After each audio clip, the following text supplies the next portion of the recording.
हाँ देखिए, यहाँ पर सभी देखेंगे, आज हम पढ़ेंगे वर्ण। क्या वर्ण?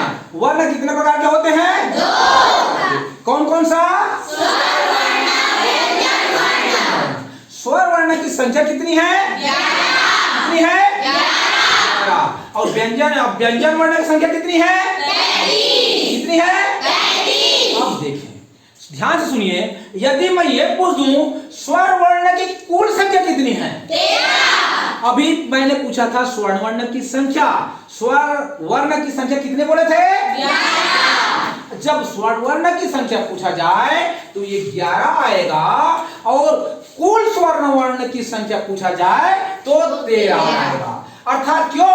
ये आ ई उ री ए ऐ ओ औ, ये जो है स्वर वर्ण है। अर्थात स्वर की संख्या कितनी? 11। और स्वर में मात्रा की संख्या कितनी? 10। मात्रा की संख्या कितनी? 10। इस कारण से, क्योंकि इस आ की कोई मात्रा नहीं बनता, अर्थात इसकी आ की कोई आकृति नहीं बनता मात्रा के रूप में, है ना। बाकी ये 10 का हम मात्रा के रूप में चिन्ह बना सकते हैं। अब ये अम और आहा को स्वर की श्रेणी में क्यों नहीं रखते?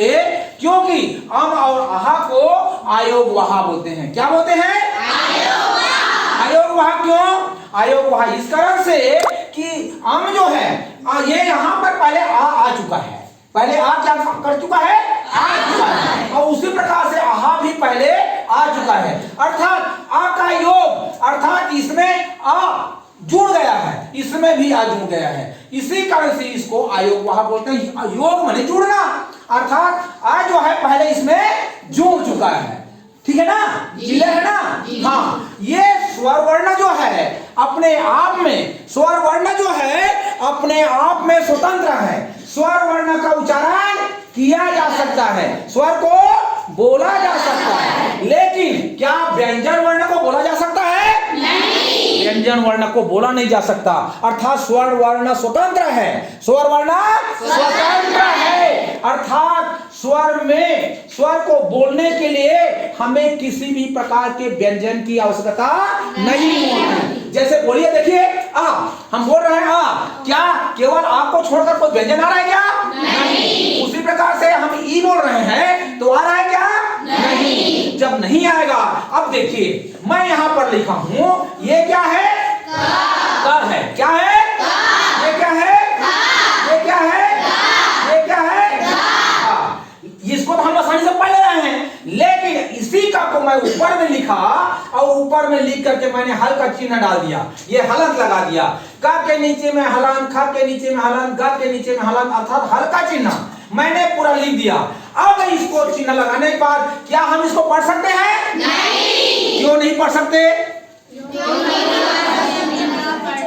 हाँ, क्योंकि व्यंजन वर्ण को पढ़ने के लिए स्वर की जरूरत पड़ती है। जैसे का बोल रहे हैं तो का में क्या आ रहा है? आ। का में क्या आ रहा है? आ। का में आ रहा है, अर्थात हम इस आ को निकाल दे तो क्या बोल सकते हैं क्या? क्या नहीं। जब देखो, का के नीचे में हलंत, खा के नीचे में हलंत, गा के नीचे में हलंत, अब मैं लगा दिया हूं। अब इसको पढ़ कर देखें, कोशिश कीजिए पढ़ सके। संभव है? नहीं है ना? पढ़ ही नहीं सकते। क्यों नहीं पढ़ सकते? क्योंकि व्यंजन को पढ़ने के लिए स्वर की जरूरत पड़ती है। व्यंजन को पढ़ने के लिए स्वर की जरूरत पड़ती है। हाँ, अब जैसे उदाहरण के लिए देखें कि ये आपने कहा ये का, यहां पर देखेंगे, यहां पर कि जो मैंने लिखा ये का, नीचे में हलंत, अब ये धन आ किया, ये आ, अब बराबर क्या हुआ? का। क्या हुआ? का। अब ये हुआ का।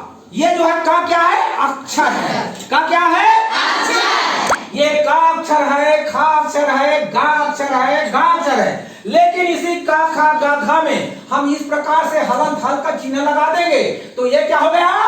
वर्ण। क्या हो गया? वर्ण। अब इसको हम पढ़ नहीं सकते, हम इसको पढ़ नहीं सकते। अर्थात व्यंजन वर्ण जो है, व्यंजन वर्ण की संख्या कितनी है? 33। कितनी है? 33। अर्थात क से लेकर के हल के हा तक, क से लेकर हल के हा तक गिन कर देखिए, का, खा, गा, घा, गा, चा, छा, जा, झा, या, टा, ठा, डा, डा, मा, सा,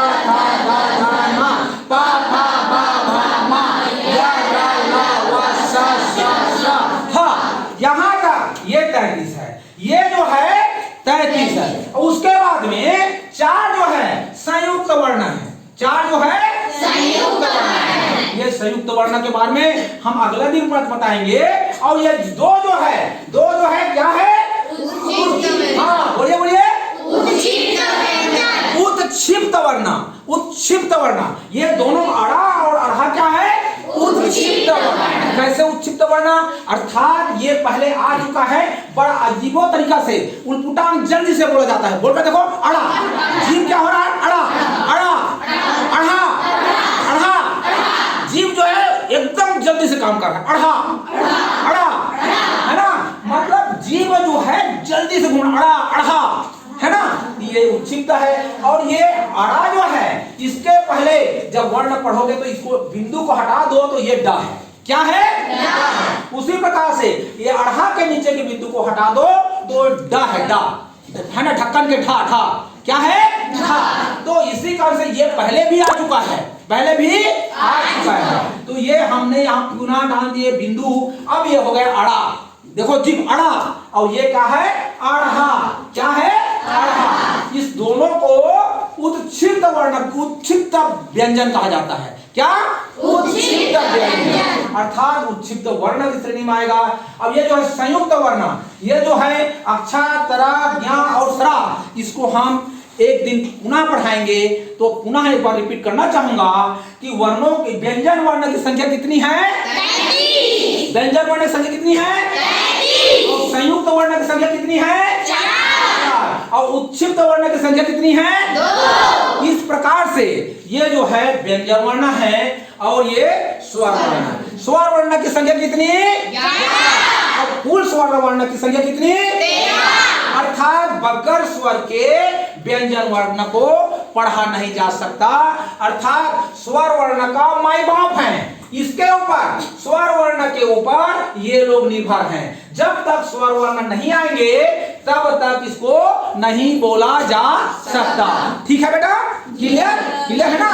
अर्थात व्यंजन वर्ण जो है पूरा रूप से किसके ऊपर निर्भर है? स्वर के ऊपर, है ना? जो देखो का धन आ, अब क्या हुआ? का।